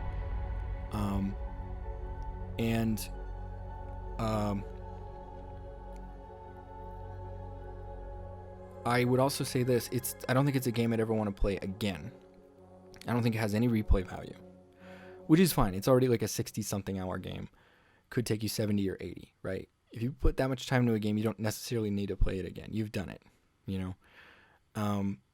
But because so much of the experience is discovering things for the first time, figuring what things are out, having that first, sort of breathtaking look at the scenery, getting used to the gameplay mechanics of just slowly doing the deliveries and stuff like that, learning about what terrain you can climb up, learning about, the balancing mechanics, this and that, slowly getting the upgrades, not knowing when they're coming and they just come and then you're like, oh, that's great.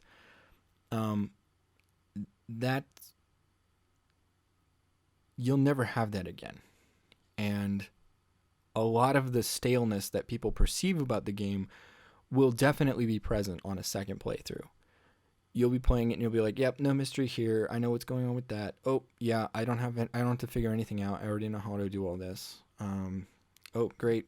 Going to this place again that I saw a million times on my first playthrough. So that's another strange thing about it. It's a game I'd recommend. But it's not a game I necessarily would want to play again. I think another interesting thing about the game is that I'm glad to see that this was possible to be made in our current industry. This was a passion project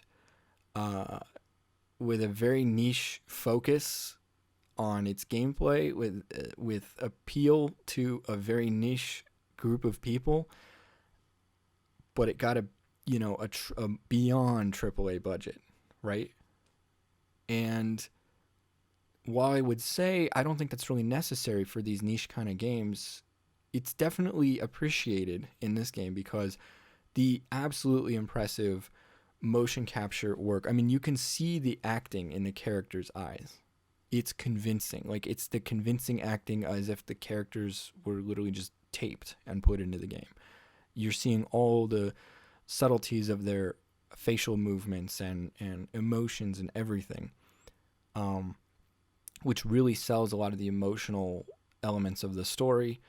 The visuals really sell the landscape. It's this huge open world, and just exploring it and seeing just the very, very interesting landscape and nature of it is beautiful, and you wouldn't get that without that AAA polish. And it is largely bug-free. I have some issues with some of the physics here and there, and things like that, but it is largely bug-free, and that again goes to the polish, and the animations work well. So yeah, I mean, it's great that we were able to get this sort of were it given the money that it probably deserved for such a niche game, it would not resemble this in any way, shape, or form. It would have to be, they would have to go with some sort of like retro art style or something like that to make it commercially viable. Something that's way cheaper to produce. Something more cartoony or blocky. Something maybe more akin to Minecraft or something, because it just wouldn't be possible to so.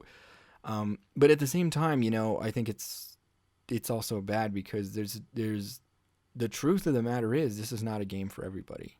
I think there's quite a lot of people that will just not like this game, and that's okay, because it is a niche game. I can't expect people to really get the same, you know, the things that I like in Fallout, you know, like going into the glowing sea with the power armor and things like that. And, you know, Fallout has a lot of diverse appeal.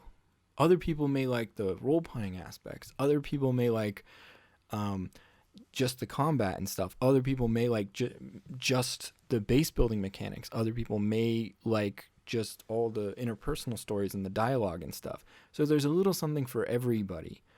And we all appreciate the thing as a whole as well. We all appreciate those elements. But taking one specific element of a game like that, or a few specific elements, and boiling it down to make one whole game that's just as big and long, you're only selling to a fifth or an eighth or a tenth of that audience that's going to get it and like it and enjoy it. I shouldn't say get it. If you don't like this game, it's not because you don't get it. All right? I'm sure you get it. That is just not for you, and that's fine. And it's not going to be for a lot of people. And I do think that it was sort of a mistake for Kojima to just continually throw as much money as he wanted at this game, knowing full well that it's not a commercially viable game. It's not a mass market appeal game. So you can't throw Red Dead Redemption 2 money at this and expect it to be as successful as Red Dead Redemption 2. Red Dead Redemption 2 is better in made money for a couple of other reasons. One, name recognition. If this had been another Metal Gear game, even with the same gameplay, it might have broke even or even made a little bit of a profit just based on name recognition, right? That's why one of the reasons Red Dead 2 was so successful, even though it was really expensive. Name recognition. Everybody loves Rockstar because they love GTA. Everybody loves Red Dead 1. So people are just going to buy it regardless. Like, I didn't know anything about the gameplay or the story or anything when I bought it. I just bought it, you know. I didn't watch any E3 stuff. I just bought it. I didn't even wait for reviews. But I was ready to return it at a moment's notice. Another reason that Red Dead 2 did better is that even though Red Dead 2 has a lot of not mass market appeal, not commercially viable gameplay mechanics that should turn players away, the name recognition keeps them playing because they paid $60 for the game. They trust Rockstar because they like GTA, they like the other Red Dead. And in addition to that, there are enough other things in the game to be exciting. I mean, there's friggin' train robberies, and you can get into drunken bar fights with people in town. You can walk up to the town sheriff and shoot him right in the face, and his two deputies, and hog tie his wife and put her on a horse and run out of town. And then just go pay your bounty off. And then throw his wife in the river. Like, you can do stuff like that, you know? You can do all sorts of crazy stuff. You can have lots of fun. It's got a really well-told story that is not vague and incomprehensible. You just get it. But it is still powerful. And so it has all of that going for it, and fun cowboy shootouts and big explosive set pieces and hunting and all of this stuff, right? It has all of this stuff going on for it, in addition to a lot of the features that are in this game, you know, and they do even more, you know. If for as good as the immersive aspects of this game are to really get you invested and immersed in the player and the character and everything and in the experience, it's still missing stuff, you know. For a game about stamina management and survival and being on the road all the time, there's no eating, there's no haircuts or shaving, or, you know, going weeks without a bath or weeks without cutting your hair, cutting your beard, or anything like that, and what the effects are going to have, what the effect is going to be on the game. There's none of that stuff. There's no dealing with wildlife in any description. There's no activities to do with people in town. You can't make decisions about anything in the game. You can't actually go into cities and see anyone. You can't do so many things that you can do in other games,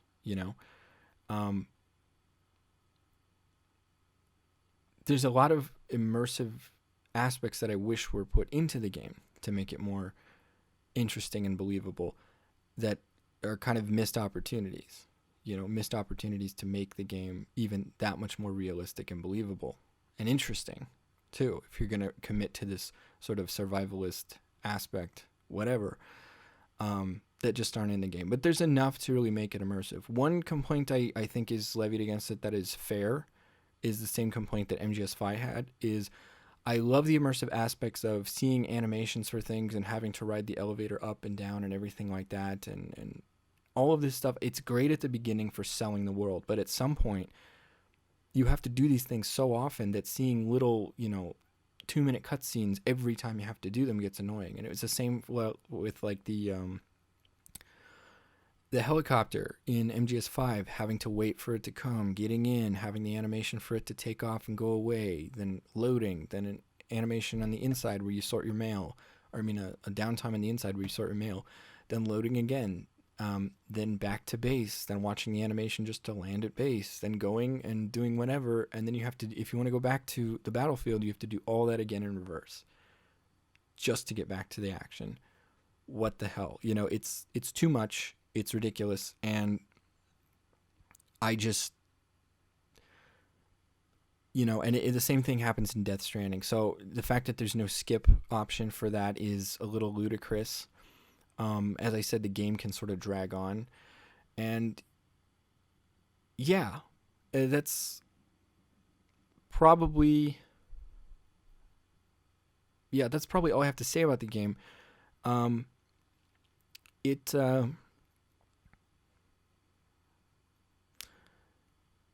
I think a lot of the negativity is, it's all subjective. I just wanted to do this review because I thought it was a really interesting game, and I'm not really here to necessarily defend it. I am here to say that the people who are criticizing it for this, that, or the other thing are completely valid. The people that say that it's probably boring or it doesn't have market appeal or mass appeal, they're absolutely right. It doesn't. And there's going to be a lot of people that don't like this game. You don't need to feel bad if you find it boring or you don't like it. No one should tell you that it's like, oh, it's a work of art, you just don't understand it. Because guess what? This is really, really niche, this game. And there's a lot of stuff in here that it's just gonna piss people off and make them not want to play, or just not get them engaged. If they're not interested in the what the game has to offer, then they're never gonna, if they're not interested in some of the core concepts and the basic premise and setup for the game, then nothing about the rest of the game is going to sell them on it, because that's it. That first mission you get is still basically just the game. Stamina management, resource management, terrain navigation, working with the traversal mechanics like balancing and climbing and things like that, and dealing with your load and worrying about balance and stuff like that, and then delivering the package. That's the game in a nutshell. Yeah, all these little things start coming together later, but that's the core foundation, and if that doesn't interest you, you're not going to like this game. And even I myself, as I just said, I liked the game, and I'm glad I had the opportunity to have this experience, but it's also not an experience that I don't think I can reproduce it, because it's not going to be the same the second time. I know too much now. And also, I had my fill. It's also an experience you can have your fill of. It's not like, like Far Cry, I never stop playing Far Cry. I'm always in the middle. I'm always playing 2. I'm always halfway through, or 3/4 of the way through, or 1/4 of the way through a new campaign in 2.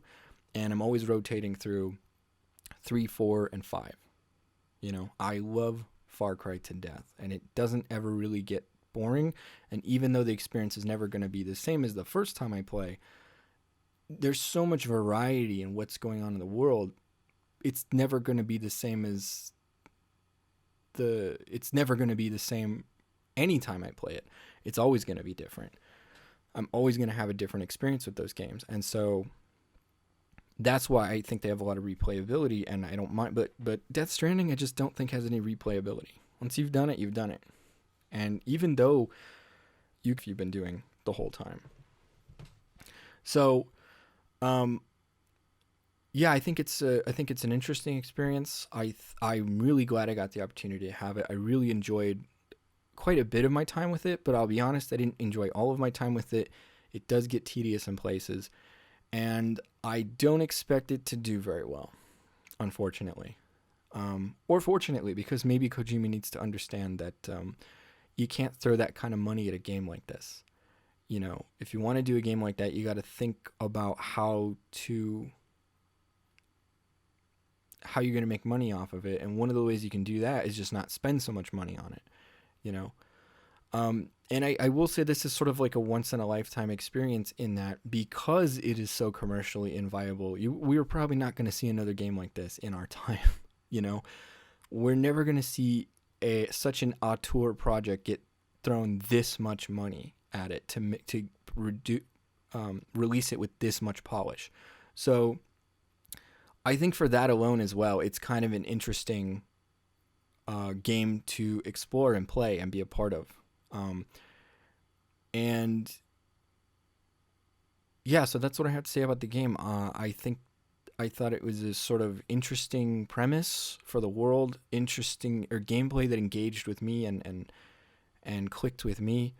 And I especially like the idea of the community aspects, but unfortunately with a story that falls apart and because it's a bit long, has issues. And of course, I'm not going to sit here and sing Kojima's praises either because I have a lot of issues with a lot of his creative decisions. But for this one, I liked it, you know.